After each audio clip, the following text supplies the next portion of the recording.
Hello दोस्तों, आज हम एडवर्ब के कुछ रूल को आगे पढ़ने का प्रयास करते हैं और यह देखते हैं कि एडवर्ब से किस तरह का और भी एडवर्ब बनाया जा सकते हैं, शब्द से किस तरह का कुछ और भी एडवर्ब को बनाया जा सकता है।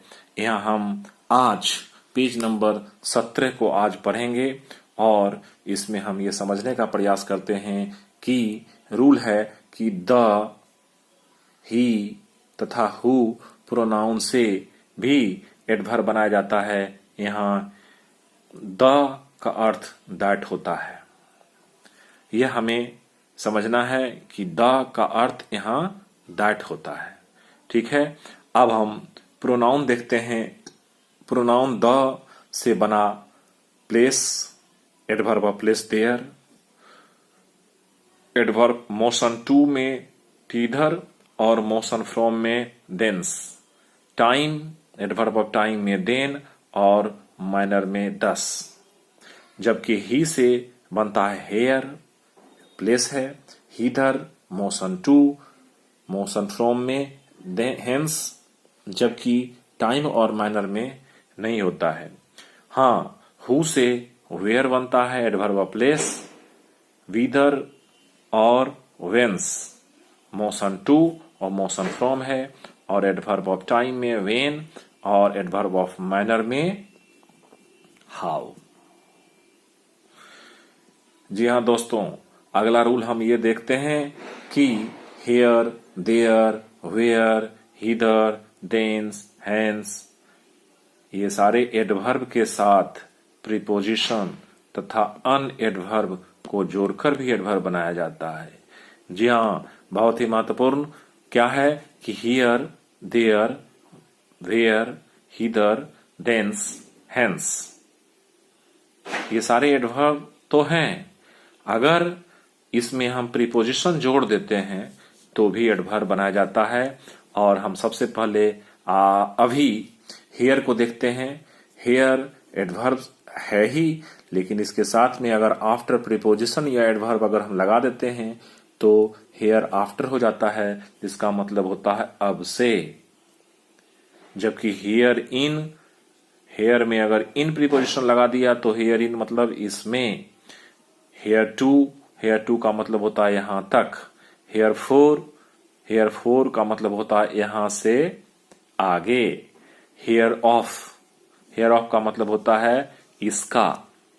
जबकि हेयर अबाउट का मतलब होता है यहां पास में। हेयर के साथ अगर विथ लगा देते हैं तो हेयर विथ मतलब इसके साथ, और हेयर ऑन या अपॉन तो इसका मतलब होता है इस पर। हेयर बाय का मतलब होता है इसके द्वारा।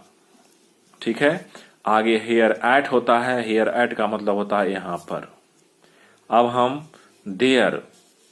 हम देयर से देखते हैं कि देयर एडवर्ब खुद है। अगर इसमें हम इन प्रीपोजिशन लगा देते हैं तो उसमें होता है देयर इन, देयर टू यहां तक, देयर एट यहां पर उसी कारण से, और देयर आफ्टर तब से या इसके बाद। देयर अबाउट का मतलब होता है वहीं पर, और देयर विथ मतलब इसके साथ। देयर ऑन का मतलब होता है उस पर, और देयर अपॉन का मतलब होता है उस पर या तुरंत। देयर ऑफ का मतलब होता है उसका या उस पर। देयर बाय मतलब इसके द्वारा। अब हम पेज नंबर, आज हम 17 को हमने पढ़ा, अब हम पेज नंबर 18 को देखते हैं। यहाँ वेयर से बनाया गया है। यहाँ वेयर से हम देखते हैं कि वेयर के साथ अगर अबाउट जोड़ देते हैं तो वेयर आउट का मतलब होता है जिस स्थान के पास। जबकि वेयर इन का मतलब होता है जिस स्थान में। वेयर टू जहां तक। वेयर फोर का मतलब होता है इस कारण से। वेयर एट जिस स्थान पर, और वेयर ऑन का मतलब होता है जिस पर। बच्चों, हीदर जो है HITHER, हीदर के साथ अगर टू लगा देते हैं तो होता है अब तक। और देंस, ये जो THENCE है, इससे अगर देंस के साथ में फोर्थ लगा देते हैं तो देंस फोर्थ का मतलब उस समय से आगे, और देंस फॉरवर्ड का मतलब भी होता है उस समय से आगे। ठीक है, अब हम हेंस को देखते हैं। हेंस जो है HENC, हेंस जो है, हेंस फोर्थ अगर कहते हैं या हेंस फॉरवर्ड अगर बोलते हैं तो इस समय से आगे, इस समय से आगे या इस समय से आगे, दोनों ही ये हेंस फोर्थ और हेंस फॉरवर्ड का मतलब अलग अलग, अब मतलब समान है लेकिन प्रयोग हम अलग अलग कर सकते हैं। अब हम सबसे महत्वपूर्ण आज हम यह देखेंगे कि करेक्ट यूज ऑफ एडवर्ब्स। अभी तक हमने जो भी रूल्स को एडवर्ब बनाने में या एडवर्ब का प्रयोग करने में देखा, इसके आगे हम करेक्ट यूज ऑफ एडवर्ब्स में ये देखते हैं कि कुछ ऐसे एडवर्ब शब्द हैं जो या तो एडवर्ब हैं या फिर एडजेक्टिव हैं, दोनों ही रूप में इसका प्रयोग किया जाता है। दोस्तों, टू जो शब्द है, यूज ऑफ टू, अभी हम इस पर बात करते हैं। और ग्रामर के पार्ट्स ऑफ स्पीच में यह एडवर्ब्स ऑफ क्वांटिटी है, अर्थात मात्रा या परिमाणवाचक क्रिया विशेषण है।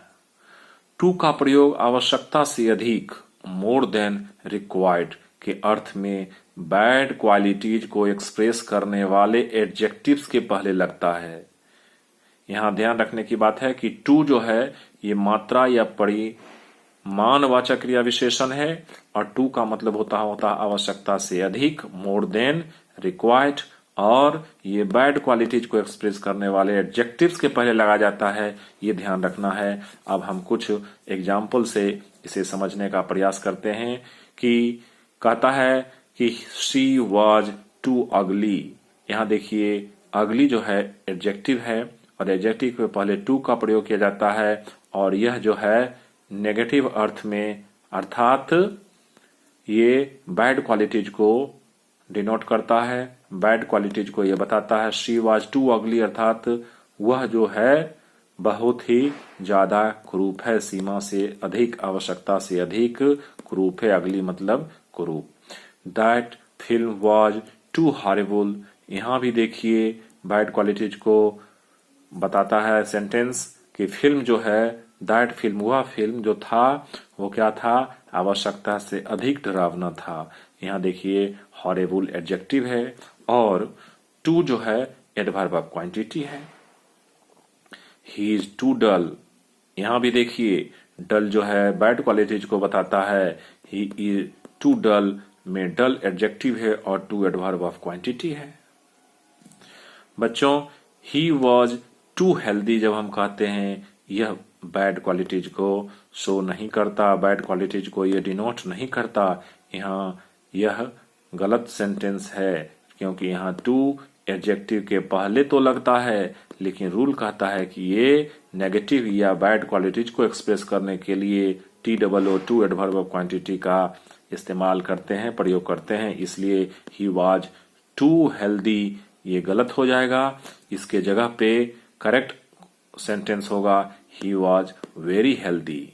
देखिए, वेरी भी एडवर्ब ऑफ क्वांटिटी है और टू भी एडवर्ब ऑफ क्वांटिटी है, लेकिन ये दोनों में बेसिक डिफरेंस यही है कि वेरी जो है ये बैड और गुड दोनों क्वालिटी में इस्तेमाल करते हैं, लेकिन TOO ये एडवर्ब ऑफ क्वांटिटी सिर्फ बैड क्वालिटीज को एक्सप्रेस करने के लिए होता है। और आगे एक और सेंटेंस देखते हैं। She is too happy, she is too happy जो है यहाँ हैप्पी पॉजिटिव अर्थात गुड क्वालिटीज को बताता है कि वह सीमा से, मतलब वह आवश्यकता से अधिक या सीमा से अधिक हैप्पी खुश है। ये गलत होगा, यहाँ होगा शी इज वेरी हैप्पी। इस तरह से आज हमने TOO का प्रयोग जो कि एडवर्ब ऑफ क्वांटिटी है, इसको हमने देखा कि कहाँ किस तरह के सेंटेंस में ये इस शब्द का हम चयन करते हैं। धन्यवाद।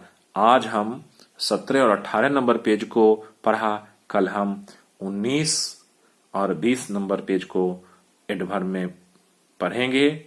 धन्यवाद।